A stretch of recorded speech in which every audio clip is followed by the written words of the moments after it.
Maswerteng gabi po mga ka-STL. Narito na pong resulta ng STL Pampanga para sa araw na to, 3rd October 4, 2024. Araw ng Biyernes. Naway ang mga natayaan nyo pong mga numero kanina ay manalo nawa ngayong gabing ito, 8 PM. Kaya kunin nyo na po yung mga tickets. Narito na po ang resulta.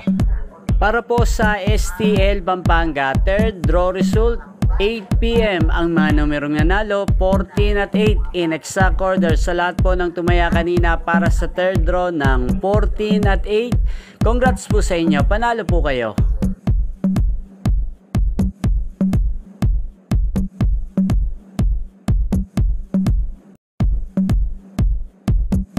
Congrats po sa lahat ng mga nanalo. Maraming salamat po sa panonood nyo sa aking channel, Roderick Hernandez TV. Huwag pong kalimutang mag-subscribe. Thank you for watching.